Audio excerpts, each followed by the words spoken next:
नमस्कार दोस्तों, मैं विवेक माहेश्वरी आप लोगों का स्वागत करता हूं मेरे YouTube के चैनल पर। जैसा कि आपको पता है, आरपीएससी ने नया सिलेबस दे दिया है और आरएस मेंस का उसमें आज हम सेकंड पेपर के बारे में चर्चा कर रहे हैं, जिसको 3 इकाइयों में बांटा है। बेसिकली आप पहली इकाई को मेंटल एबिलिटी और मैथ्स कह सकते हैं, दूसरी इकाई को विज्ञान और तकनीक कह सकते हैं और तीसरी इकाई भूगोल से रिलेटेड है। तो चलिए एक एक करके बात करते हैं। सबसे पहले बात करते हैं हम सबसे पहले जो है तार्किक दक्षता, मानसिक योग्यता और आधारभूत संख्यानन। देखिए दोस्तों, पिछली बार भी इसके अंतर्गत ये सारी चीजें थी, लेकिन 3-4 चीजें नई जुड़ गई है इसके अंतर्गत।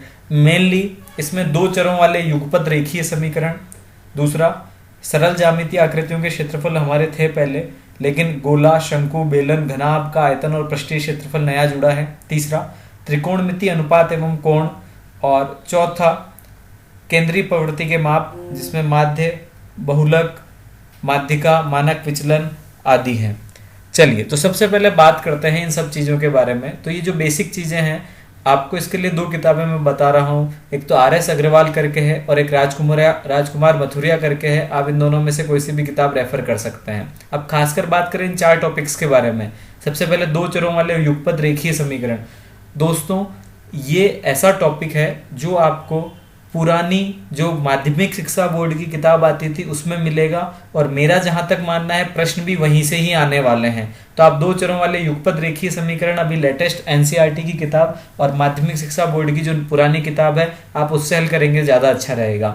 साथ ही साथ गोला, शंकु, बेलन और घनाभ का आयतन एवं पृष्ठीय क्षेत्रफल, ये भी माध्यमिक शिक्षा बोर्ड की जो पुरानी गणित की किताबें चलती थी, शायद हमारे जमाने में जो चलती थी, उसके बारे में बात कर रहा हूँ, और उसमें आपको इजी वे में ये सारी चीजें मिल जाएगी। अब बात करें त्रिकोणमितीय अनुपात एवं कोण।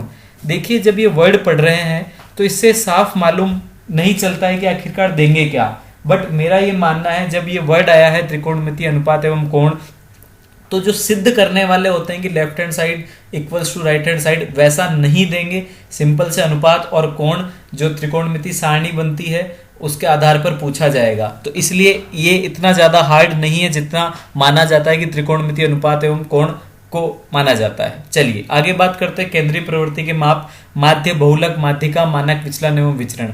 तो दोस्तों बेसिकली ये आपको मिल जाएगा 10th क्लास की किताब में, अभी जो किताब चल रही है एनसीईआरटी की मैथमेटिक्स की। लेकिन अगर आपको इसको अच्छे से करना है और ज़्यादा पढ़ना है तो 11th और 12th की जो सांख्यिकी की किताब है उसमें आप इसको अच्छे से पा सकते हैं। और जो कॉमर्स वाले स्टूडेंट हैं, और भी अगर किसी को बहुत अच्छे से करना है कि टॉपिक बहुत अच्छे से करना है, क्योंकि इस टॉपिक से हो सकता है कि 20 नंबर का सवाल भी आ जाए मानक विचलन और विचरण जैसे पॉइंट से, तो आप बीकॉम फर्स्ट ईयर में जो भी किताब चलती है सांख्यिकी की वह ले आएं और उससे करें।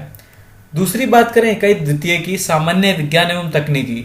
तो दोस्तों तकनीकी वर्ड जरूर दिया है इसमें, लेकिन तकनीकी जैसा इन्होंने कुछ छोड़ा नहीं है करने के लिए, ठीक है।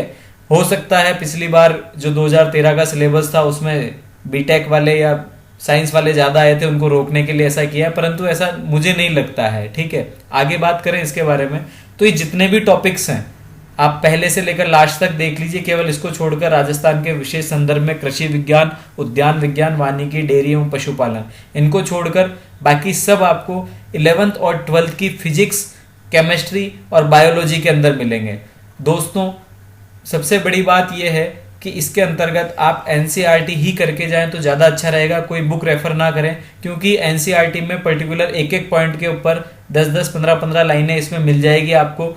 ये आपको ज़्यादा फायदा देगा, ना कि आप कोई बुक रेफर करें इतनी जल्दी। फिर भी अगर मार्केट में कोई बुक आती है तो उसके बारे में बाद में कभी चर्चा कर सकते हैं। अगली बात करें ई गवर्नेंस और ई कॉमर्स में उपयोग और ई गवर्नेंस के बारे में।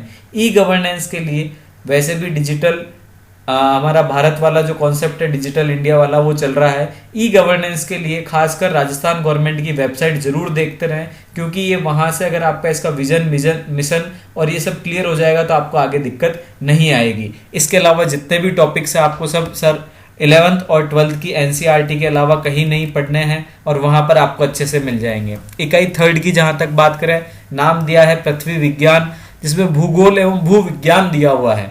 तो दोस्तों खंड ए और खंड ब, विश्व और भारत का भूगोल के लिए, विश्व का भूगोल आपको महेश बर्णवाल में अच्छा मिल जाएगा, आपको वहां से पढ़ सकते हैं।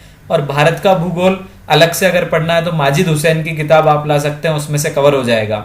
बात करें खंड स की, जिसमें राजस्थान का भूगोल है। राजस्थान का भूगोल के लिए आप भल्ला जी की किताब ला सकते हैं और सिखवाल पब्लिकेशन ले सकते हैं। दोनों किताबें बढ़िया है, आप दोनों में से कोई सी भी कर सकते हैं।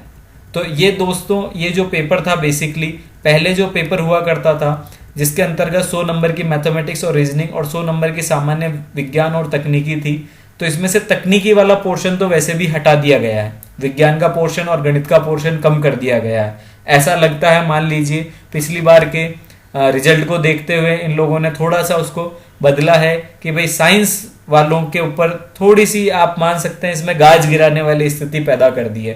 परंतु ऐसा नहीं मान सकता मैं, क्योंकि जो पहला पेपर है अभी भी, इसका पहला जो पार्ट है तार्किक दक्षता, मानसिक योग्यता एवं आधारभूत संकेतन, हम मान के चलते हैं कि 70 नंबर का ये आएगा, तो 70 नंबर में से इसमें अधिकतर नंबर कवर किए जा सकते हैं।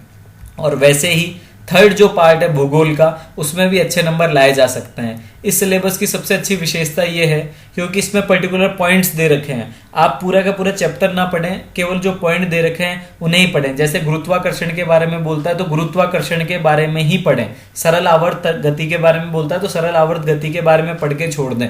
तो ये जितने भी साइंस के टॉपिक है, मुश्किल से एक एक पेज का एक एक टॉपिक है, तो आपका आसानी से कवर हो सकता है। हालांकि कुछ ऐसे हैं जैसे वंशागति और विविधता के सिद्धांत, मानव स्वास्थ्य रोग, ये थोड़े जरूर बड़े हैं, बाकी इसके अलावा आपको छोटे से में मिल जाएंगे।